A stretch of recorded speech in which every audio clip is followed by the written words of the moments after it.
आज 14 मार्च का दिन भारतीय टेस्ट क्रिकेट के नजरिए से एक महत्वपूर्ण दिन माना जाता है।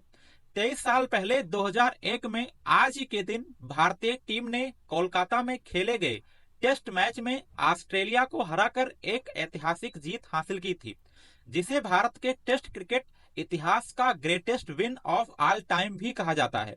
और आज भी जब भारत कोई बड़ा टेस्ट मैच जीतता है तो इस मैच की चर्चा 23 साल के बाद अभी भी होती है। इस वीडियो में हम आज इस मैच पर चर्चा करेंगे। एक बार फिर से इस मैच को याद करेंगे।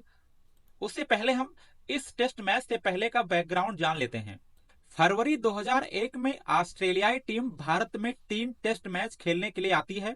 ये उस टाइम की ऑस्ट्रेलियाई टीम है जब इसमें बड़े बड़े नाम Glenn McGrath, Shane Warne, Ricky Ponting, Steve Waugh, Adam Gilchrist, Matthew Hayden जैसे बड़े नाम शामिल थे। तो शायद टेस्ट क्रिकेट में अब तक की सबसे स्ट्रॉन्गेस्ट टीम भी कह सकते हैं कि उस टाइम जो 2000 के ऑस्ट्रेलियाई टीम थी, ग्रेटेस्ट टेस्ट टीम भी थी उस टाइम की।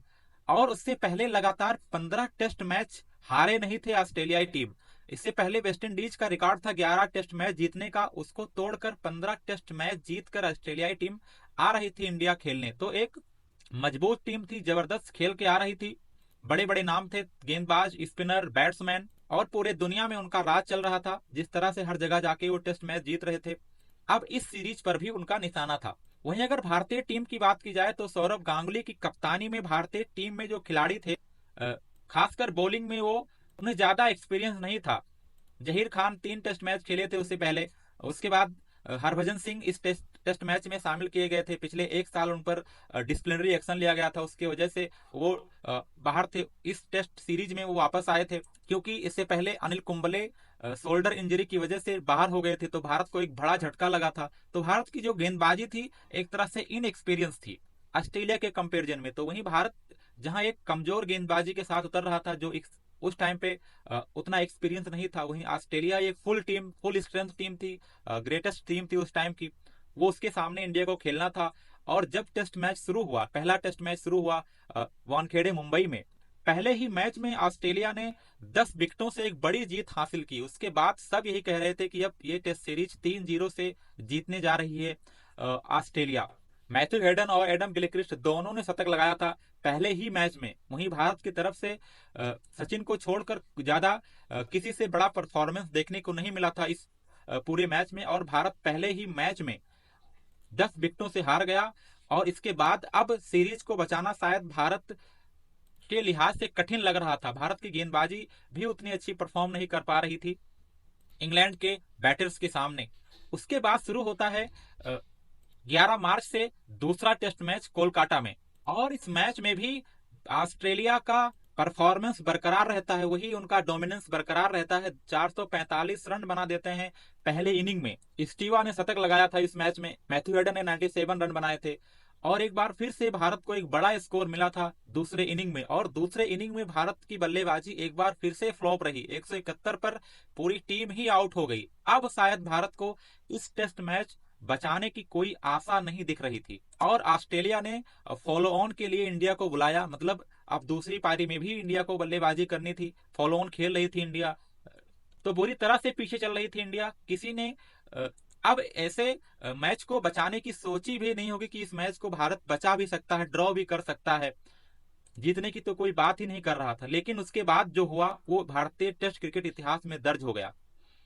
दूसरी पारी में जिस तरह से भारतीय बल्लेबाजों ने, खासकर वीवीएस लक्ष्मण और राहुल द्राविड़ ने जिस टेम्परामेंट और जिस डिटर्मिनेशन के साथ बल्लेबाजी किया, उसके बारे में शायद ऑस्ट्रेलिया ने भी कभी नहीं सोचा होगा कि इस कंडीशन के बाद, एक जहां पे इंडिया फॉलो ऑन खेल रही थी, उसके बाद कोई बड़ा टर्न अराउंड इंडिया कर भी सकती है। भारत, इन दोनों ने मिलकर भारत के लिए 5वें विकेट के लिए अब तक की सबसे बड़ी साझेदारी की 376 रनों की।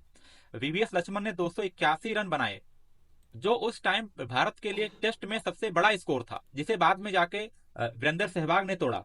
वहीं द्राविड़ ने 180 रनों की पारी खेली और 657 रन पर भारत ने डिक्लेयर किया। ये 376 रनों का रिकॉर्ड आज भी बना हुआ है। अब तक 5वें विकेट का रिकॉर्ड टूट नहीं पाया है। और उसके बाद भारतीय गेंदबाजों ने भी जबरदस्त तरह से बॉलिंग किया। 20 साल के हरभजन सिंह के लिए एक कैरियर चेंजिंग दिन था।